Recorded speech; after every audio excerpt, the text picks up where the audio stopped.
नमस्कार दोस्तों, एक बार फिर से स्वागत करता हूं आपका एक और नई क्लास में। तो आज की क्लास रहने वाली है दोस्तों, जो भारत की ज्योग्राफी है, इंडियन ज्योग्राफी, भारत का भूगोल। इससे महत्वपूर्ण प्रश्न जो बनते हैं एग्जाम में दोस्तों, उनको यहाँ पे देखेंगे। अगर चैनल में नए हैं, सब्सक्राइब नहीं किया है दोस्तों, तो सब्सक्राइब कर लें और बेल आइकन जरूर से ऑन करें, क्योंकि यहाँ पे मैं वन लाइनर यहाँ पे करवाता रहता हूँ। ठीक है, तो हेल्पफुल जरूर से रहेगा दोस्तों। जितनी हो सके उतने यहाँ पे प्रैक्टिसर लगाएं, जितने हो सके उतने एमसीक्यू देखें दोस्तों। उस चीज से आपका जीके मजबूत होगा। तो यहाँ पे पहला क्वेश्चन देखते हैं। ब्रह्मांड की उत्पत्ति से संबंधित बिग बैंग का जो सिद्धांत है, उसका प्रतिपादन किसने किया था? तो बिग बैंग सिद्धांत का प्रतिपादन यहाँ पे किया था दोस्तों एब जॉर्ज लेमेंटन ने। ठीक है, एब जॉर्ज लेमेंटन ने यहाँ पे बिग बैंग सिद्धांत का प्रतिपादन किया था। आगे है अगला क्वेश्चन। एडविन हम्बल के किस सिद्धांत ने यह सिद्ध यह प्रमाणित किया कि ब्रह्मांड का निरंतर विस्तार हो रहा है? तो किस सिद्धांत ने यहाँ प्रमाणित किया? तो डॉपलर सिद्धांत ने यह प्रमाणित किया, डॉपलर सिद्धांत। आगे देखेंगे, क्षुद्र ग्रह किन दो ग्रहों के बीच पाए जाते हैं दोस्तों? तो क्षुद्र ग्रह जो होते हैं वो मंगल और बृहस्पति ग्रह के बीच पाए जाते हैं। आगे है, कौन सा एकमात्र क्षुद्र ऐसा है जिसे नंग की आंखों से देखा जा सकता है? तो कौन सा है दोस्तों? फोरविस्टा। ठीक है, फोरविस्टा यहाँ पे राइट आंसर होगा। आगे मंदाकिनी क्या होता है दोस्तों? तो मंदाकिनी यहाँ पे यह तारों का एक समूह होता है। क्या होता है? तारों का एक समूह होता है। आगे सौरमंडल में कौन कौन शामिल है? तो कौन कौन शामिल है दोस्तों? तो उपरोक्त सभी हो जाएगा इसका राइट आंसर। सौरमंडल में सूर्य भी है, विभिन्न ग्रह उपग्रह भी है, क्षुद्र ग्रह, धूमकेतु, उल्कापिंड, सारे सौरमंडल के हिस्से हैं। आगे सूर्य में ऊर्जा की उत्पत्ति का माध्यम क्या है? तो सूर्य में उत्पत्ति का माध्यम, ऊर्जा की उत्पत्ति का माध्यम है दोस्तों नाभिकीय संलयन। ठीक है, नाभिकीय संलयन। आगे है, सूर्य की आयु लगभग कितने वर्ष है? तो 5 बिलियन वर्ष यहाँ पे इसकी सूर्य की आयु है, 5 बिलियन। ठीक है। आगे, सूर्य के प्रकाश को पृथ्वी तक पहुंचने में कितना समय लगता है दोस्तों? तो यह लगता है यहाँ पे 8 मिनट 16 सेकंड। कितना लगता है? 8 मिनट 16 सेकंड। याद रखना है। आगे, सूर्य से निकलने वाली सौर ज्वाला को उत्तरी ध्रुव पर क्या कहा जाता है? तो इसे कहा जाता है दोस्तों ऑरोरा बोरियालिस। ठीक है, ऑरोरा बोरियालिस इसको कहा जाता है। नेक्स्ट क्वेश्चन देखेंगे यहाँ पे। हेली नामक धूमकेतु या पुच्छल तारे का परिभ्रमण काल कितने वर्ष का है? तो कितने वर्ष का परिभ्रमण काल है? तो 76 वर्ष का इसका धूमकेतु या पुच्छल तारे का परिभ्रमण काल है। आगे, पृथ्वी अपने अक्ष पर कितने डिग्री झुकी हुई है दोस्तों? तो यहाँ पे देख सकते हैं आप। आगे है, पृथ्वी पर दो अक्षांशों के बीच की दूरी कितनी है दोस्तों? तो 111 किलोमीटर हो जाएगा इसका राइट आंसर। पृथ्वी पर दो अक्षांशों के बीच की दूरी 111 किलोमीटर है। आगे, कितने डिग्री देशांतर को अंतर्राष्ट्रीय तिथि रेखा कहा जाता है? तो 180 डिग्री देशांतर को अंतर्राष्ट्रीय तिथि रेखा कहा जाता है, 180। ठीक है। आगे है, आंतरिक ग्रह जिन्हें पार्थिव ग्रह कहते हैं, इनमें शामिल नहीं है। तो इनमें कौन सा शामिल नहीं है? बुध भी है, शुक्र भी है, पृथ्वी भी है, शनि इसमें शामिल नहीं है दोस्तों।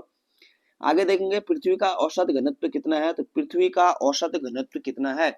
पृथ्वी का औसत घनत्व है दोस्तों 5.5। ठीक है। आगे है, निम्नलिखित ज्वालामुखियों में से कौन कौन एक सक्रिय ज्वालामुखी है? तो कौन सा एक यहाँ पे सक्रिय ज्वालामुखी है? तो एटना क्या है दोस्तों? यहाँ पे ये एक सक्रिय ज्वालामुखी है, इटली में। ठीक है। आगे है, निम्नलिखित ज्वालामुखियों में से कौन भूमध्य सागर में लिपारी द्वीप पर स्थित है? तो कौन सा लिपारी द्वीप पर स्थित है? तो इसका राइट आंसर होगा दोस्तों स्ट्राम्बोली। ठीक है, स्ट्राम्बोली इसका राइट आंसर होगा। आगे, वह स्थान जहां से भूकंपीय तरंगों की उत्पत्ति होती है वह क्या कहलाती है दोस्तों? तो वह कहलाती है यहाँ पे भूकंप मूल। ठीक है, भूकंप मूल वो स्थान कहलाता है। आगे, भूकंपीय तरंगों को मापने के लिए किस स्केल का प्रयोग किया जाता है? तो कौन से स्केल का प्रयोग किया जाता है दोस्तों? तो वो होता है यहाँ पे रिएक्टर स्केल। ठीक है, रिएक्टर स्केल। आगे है, किस महाद्वीप में एक भी ज्वालामुखी नहीं है? तो कौन सा वह महाद्वीप है जिसमें एक भी यहाँ पे ज्वालामुखी नहीं है? तो वो है दोस्तों ऑस्ट्रेलिया महाद्वीप। ठीक है, ऑस्ट्रेलिया महाद्वीप में एक भी भूकंपीय ज्वालामुखी नहीं है, सॉरी, एक भी ज्वालामुखी नहीं। आगे, विश्व में सर्वाधिक भूकंप किस पेटी में आते हैं? तो इसका राइट आंसर होगा दोस्तों यहाँ पे प्रशांत पेटी। ठीक है, प्रशांत में यहाँ पे सर्वाधिक भूकंप आते हैं। आगे, नीदरलैंड में समुद्र तल से नीचे स्थल निम्न भूमि क्षेत्र को किस नाम से जाना जाता है? तो किस नाम से जाना जाता है दोस्तों? तो पोल्डर कहा जाता है। क्या कहा जाता है? पोल्डर। ठीक है, आगे है नेक्स्ट क्वेश्चन देखेंगे यहाँ पे। भूमध्य भूमध्य रेखा से 5 डिग्री उत्तर एवं 5 डिग्री दक्षिण दाब पेटी क्षेत्र को क्या कहा जाता है दोस्तों? तो इसको कहा जाता है यहाँ पे डोल्ड्रम क्षेत्र। क्या कहा जाता है? डोल्ड्रम क्षेत्र। आगे उपोष्ण उच्च दाब पेटी को अन्य किस प्रचलित नाम से जाना जाता है? तो कौन से अन्य नाम से जाना जाता है दोस्तों? इसको कहा जाता है अश्व अक्षांश क्षेत्र। क्या कहा जाता है? अश्व अक्षांश क्षेत्र। आगे उपध्रुवी निम्न वायुदाब पेटी के निर्माण के लिए निम्नलिखित में कौन एक कारक जिम्मेदार है? तो कौन सा एक कारक जिम्मेदार है दोस्तों? तो घूर्णन गति। ठीक है, घूर्णन गति यहाँ पे इसका राइट आंसर होगा। आगे किस बल के प्रभाव के कारण उत्तरी गोलार्ध में पवनें दाईं और दक्षिणी गोलार्ध में बाईं ओर मुड़ जाती हैं? तो यहाँ पे इसका राइट आंसर हो जाएगा दोस्तों कोरियोलिस बल। ठीक है, कोरियोलिस बल इसका राइट आंसर होगा। आगे कोरियोलिस बल द्वारा पवनों की दिशा में होने वाले परिवर्तन को किस नियम के रूप में जाना जाता है? तो कौन से नियम के रूप में यहाँ पे जाना जाता है? तो इसका राइट आंसर होगा दोस्तों यहाँ पे फेरेल का नियम। क्या किस नाम से जाना जाता है? फेरेल का नियम। आगे है वे पवनें जो सालों भर एक ही दिशा में प्रवाहित होती हैं एवं व्यापक भूभाग को प्रभावित करती हैं, वह क्या कहलाती हैं दोस्तों? वह कहलाती हैं यहाँ पे ग्रहीय पवनें। क्या कहलाती हैं? ग्रहीय पवनें। आगे निम्न पवनों में से कौन एक ग्रही या स्थायी पवन नहीं है? तो कौन सी एक यहाँ पे ग्रही या स्थायी पवन नहीं है? तो इसका राइट आंसर होगा पर्वतीय समीर। ठीक है, पर्वतीय समीर इसका राइट आंसर होगा। आगे है किन अक्षांशों के मध्य अश्व अक्षांश का विस्तार मिलता है? तो अश्व अक्षांश का विस्तार दोस्तों यहाँ पे मिलता है 20 डिग्री और 350। ठीक है, इसका राइट आंसर होगा ऑप्शन नंबर डी। आगे उपोष्ण उच्च वायुदाब कटिबंधीय से उपध्रुवीय निम्न वायुदाब कटिबंधों की और प्रभावित होने वाली स्थायी हवाएं क्या कहलाती हैं? तो क्या कहलाती हैं दोस्तों? तो यह कहलाती है पछुआ पवन। क्या कहलाती हैं? पछुआ पवन।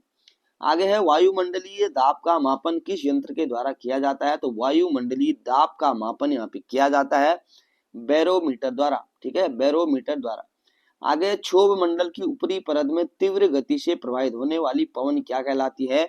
यह कहलाती है यहाँ पे जेट स्ट्रीम। ठीक है, क्या कहलाती है? Jet stream. आगे देखेंगे नेक्स्ट क्वेश्चन देखेंगे दोस्तों। किन कारणों से भूमध्य रेखीय क्षेत्रों में चक्रवातों की उत्पत्ति नहीं होती है? तो चक्रवातों की उत्पत्ति किन कारणों से यहाँ पे नहीं होती है पूछ रहा है। तो कोरियोलिस बल के अभाव के कारण यहाँ पे उत्पत्ति नहीं होती है चक्रवातों की। ठीक है, कोरियोलिस बल के अभाव के कारण। आगे है महासागरीय धाराओं की उत्पत्ति में निम्न में कौन सबसे महत्वपूर्ण भूमिका निभाता है? तो इनमें से कौन सा एक महत्वपूर्ण भूमिका निभाता है कह रहा है दोस्तों? तो पृथ्वी की घूर्णन जो गति होती है वो महत्वपूर्ण भूमिका निभाती है। आगे है किस महासागरीय जलधारा को यूरोप का कंबल की संज्ञा दी जाती है? तो यूरोप के कंबल की संज्ञा किस महासागरीय जलधारा को दी जाती है? तो ये दी जाती है गल्फ स्ट्रीम जलधारा। ठीक है, गल्फ स्ट्रीम जलधारा को। आगे है निम्नलिखित में से कौन एक हिंद महासागर की ठंडी जलधारा है? तो हिंद महासागर की जो है ठंडी जलधारा पूछ रहा है, तो पश्चिम ऑस्ट्रेलियाई जलधारा इसका राइट आंसर होगा, पश्चिम ऑस्ट्रेलिया जलधारा। आगे है निम्नलिखित में से कौन एक गर्म जलधारा का उदाहरण है? तो कौन सा एक गर्म जलधारा का उदाहरण है कह रहा है? तो अलास्का जलधारा एक गर्म जलधारा का उदाहरण यहाँ पे हो जाएगा। आगे है वायुमंडल में उपस्थित कार्बन डाइऑक्साइड गैस की मात्रा का अन्य गैसों की अपेक्षा कितना अनुपात है? तो कितना अनुपात है दोस्तों? तो इसका राइट आंसर होगा यहाँ पे 0.03%। ठीक है, कितना है? 0.03%। आगे है कर्नाटक का कौन सा नगर गेहूं की मंडी के लिए विश्व प्रसिद्ध है? तो गेहूं की मंडी के लिए कर्नाटक का कौन सा शहर यहाँ पे प्रसिद्ध है? तो विनीपेग इसका राइट आंसर होगा, विनीपेग। ठीक है, आगे है यूरोप में स्थित काकेशस काकेशस राज्यों की श्रेणी में किसे शामिल नहीं किया जाता है? तो किसे शामिल नहीं किया जाता है? तो लाटविया इसका राइट आंसर होगा, लाटविया। आगे है निम्नलिखित में से किस देश को दक्षिण का ब्रिटेन कहा जाता है? तो किस देश को यहाँ पे दक्षिण का ब्रिटेन कहा जाता है? तो न्यूजीलैंड को यहाँ पे दक्षिण का ब्रिटेन की संज्ञा दी जाती है। आगे है यूरोप के किस देश का भौगोलिक उपनाम ब्लैक ग्राउंड ऑफ यूरोप है? तो ब्लैक ग्राउंड ऑफ यूरोप यहाँ पे किस देश का भौगोलिक नाम है? तो इसका राइट आंसर होगा दोस्तों स्विट्जरलैंड का। ठीक है, यह स्विट्जरलैंड का भौगोलिक उपनाम है ब्लैक ग्राउंड ऑफ यूरोप। ठीक है, आगे है निम्नलिखित में किसे 7 पहाड़ियों का नगर कहा जाता है, तो किसे कहा जाता है दोस्तों 7 पहाड़ियों का नगर, इसको कहा जाता है रोम को, ठीक है, रोम इसका राइट आंसर होगा। नेक्स्ट क्वेश्चन देखते हैं यहाँ पे, अमेरिकी नगर डेट्रॉयट किस उद्योग के लिए प्रसिद्ध है, तो डेट्रॉयट यहाँ पे किस उद्योग के लिए प्रसिद्ध है, तो यह है दोस्तों ऑटोमोबाइल के लिए प्रसिद्ध है अमेरिका का डेट्रॉयट उद्योग, ठीक है। आगे है किस जल संधि को आंसुओं का प्रवेश द्वार कहा जाता है, तो किस जल संधि को आंसुओं का प्रवेश द्वार कहा जाता है, तो बाब एल मंडेव जल संधि, बाब एल मंडेव जल संधि राइट आंसर होगा। आगे विश्व की सर्वाधिक व्यस्त नहर की उपमा किसे दी गई है, तो विश्व की सर्वाधिक व्यस्त नहर, ठीक है, तो यह बताना है, तो इसका राइट आंसर होगा दोस्तों कील नहर, ठीक है, कौन सी नहर, कील नहर। आगे किस कैरिबियन द्वीपीय देश को एंटीलीज का मोती कहा जाता है, तो एंटीलीज का मोती किस द्वीप देश को कहा जाता है, तो यह कहा जाता है दोस्तों क्यूबा, ठीक है, क्यूबा इसका राइट आंसर होगा। आगे अमेरिका के पश्चिमी तट पर स्थित सिएटल नगर किस उद्योग के लिए प्रसिद्ध है, तो अमेरिका के पश्चिमी तट पर जो सिएटल नगर है दोस्तों यह किसके लिए प्रसिद्ध है, यह है वायुयान उद्योग के लिए, ठीक है, वायुयान उद्योग के लिए। आगे हिंद महासागर का मोती किस देश का भौगोलिक उपनाम है, तो हिंद महासागर का मोती इंपॉर्टेंट क्वेश्चन है दोस्तों, तो यह है दोस्तों श्रीलंका का भौगोलिक उपनाम, ठीक है, हिंद महासागर का मोती श्रीलंका को कहा जाता है। आगे किस खाड़ी देश को मोतियों का द्वीप के नाम से भी जाना जाता है, तो मोतियों का द्वीप नाम से किस देश को जाना जाता है, तो बहरीन इसका राइट आंसर होगा, बहरीन। आगे मध्य अफ्रीका में पाए जाने वाले उष्ण कटिबंधीय घास के मैदानी भाग को क्या कहा जाता है, तो मध्य अफ्रीका में कह रहा है, तो इसका राइट आंसर होगा दोस्तों पार्कलैंड कहा जाता है, पार्कलैंड, ठीक है। आगे ऑस्ट्रेलिया के दक्षिण पूर्वी भाग में स्थित शीतोष्ण युक्त घास के मैदानी भाग को क्या कहा जाता है, तो यह कहा जाता है यहाँ पे डाउन्स, ठीक है, क्या कहा जाता है, डाउन्स। आगे है मध्य चिली में किस प्रकार के वनों का विस्तार सबसे अधिक है, तो मध्य चिली में किस प्रकार के वनों का विस्तार मिलता है, तो इसका राइट आंसर होगा दोस्तों भूमध्य सागरीय वन इसका राइट आंसर होगा। आगे अमेजन बेसिन में वर्षा वनों को किस स्थानीय नाम से जाना जाता है, तो यह जाना जाता है दोस्तों सेलवास, ठीक है, किस नाम से जाना जाता है, सेलवास के नाम से। आगे सहारा रेगिस्तान में पाई जाने वाली कौन सी जनजाति विदेश मूल की मानी जाती है, तो विदेश मूल की कौन सी जनजाति मानी जाती है, तो इसका राइट आंसर होगा दोस्तों तुआरेग, ठीक है, क्या है, तुआरेग। आगे देखेंगे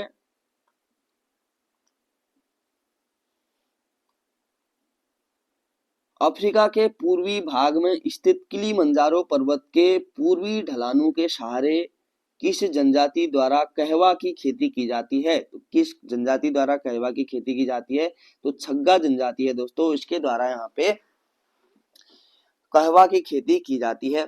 आगे देखेंगे ऑस्ट्रेलियाई मूल निवासी एबोर्जिन्स देश के किस भाग में निवास करते हैं, तो एबोर्जिन्स देश के किस भाग में निवास करते हैं, तो ये करते हैं दोस्तों पश्चिम ऑस्ट्रेलिया में, कहाँ करते हैं, पश्चिमी ऑस्ट्रेलिया में। आगे माओरी जनजाति के लोग किस देश के मूल निवासी माने जाते हैं, तो माओरी जनजाति के लोग जो है वो किस देश के मूल निवासी हैं, ये हैं न्यूजीलैंड के, ठीक है, कहाँ के हैं, न्यूजीलैंड के मूल निवासी माने जाते हैं। आगे अफ्रीका के कालाहारी मरुस्थलीय क्षेत्र में कौन सी जनजाति मुख्य रूप से निवास करती है, तो कौन सी जनजाति मुख्य रूप से निवास करती है दोस्तों, यह है बुशमैन जनजाति, ठीक है, कौन सी जनजाति, बुशमैन। आगे शिमांग एवं शिकाई निम्नलिखित में से किस देश के मूल निवासी माने जाते हैं, तो यह माने जाते हैं दोस्तों मलेशिया के, ठीक है, मलेशिया इसका सटीक आंसर होगा। आगे यूरोपीय महाद्वीप की सबसे लंबी नदी कौन सी है, तो यूरोप जो महाद्वीप है दोस्तों उसकी सबसे लंबी नदी बतानी है, तो वोल्गा नदी इसका बिल्कुल राइट आंसर होगा, वोल्गा नदी। आगे स्वेज नहर के दक्षिणी छोर पर स्थित बंदरगाह नगर निम्नलिखित में से कौन है, तो बंदरगाह नगर है दोस्तों पोर्ट स्वेज, ठीक है, कौन सा है, पोर्ट स्वेज। आगे स्वेज नहर किन दो सागरों को आपस में जोड़ती है, तो स्वेज नहर जो है दोस्तों वह जोड़ती है भूमध्य सागर और लाल सागर को, option number B right answer होगा। आगे फ्रांस की राजधानी पेरिस किस नदी के किनारे स्थित है, तो फ्रांस की जो राजधानी है पेरिस यह दोस्तों स्थित है सीन नदी के किनारे, ठीक है, सीन नदी के किनारे। आगे है मध्य एशिया की दो प्रमुख नदियां आमू दरिया और सिर दरिया अपना जल कहाँ गिराती है, अपना जल गिराती हैं दोस्तों अरल सागर में, कहाँ गिराती हैं, अरल सागर में। आगे देखेंगे पनामा नहर पर किस देश का आधिपत्य है, तो पनामा जो नहर है इस पर आधिपत्य है दोस्तों यहाँ पे पनामा का, ठीक है, पनामा। आगे है आर्थिक दृष्टि से विश्व की सर्वाधिक व्यस्ततम नदी की संज्ञा किसे दी गई है, तो व्यस्ततम नदी की संज्ञा दी गई है यहाँ पे राइन नदी को। किसको? राइन नदी। आगे देखेंगे दोस्तों किस दक्षिण एशियाई देश को लेफ्ट ऑफ थंडरबोल्ट के नाम से जाना जाता है, तो लेफ्ट ऑफ थंडरबोल्ट के नाम से किस एशियाई देश को जाना जाता है, तो भूटान को जाना जाता है दोस्तों ब्लेड ऑफ थंडरबोल्ट के नाम से। ठीक है, तो आज की जो क्लास थी दोस्तों उसमें हमने भारत और विश्व के भूगोल के जितने भी क्वेश्चन यहाँ पे पूछे जाते हैं एग्जाम में वो हमने देखे। ठीक है, और अपने स्टडी करने वाले दोस्तों के साथ भी जरूर से शेयर करें क्लास, और एक कमेंट जरूर से करके जाएं दोस्तों।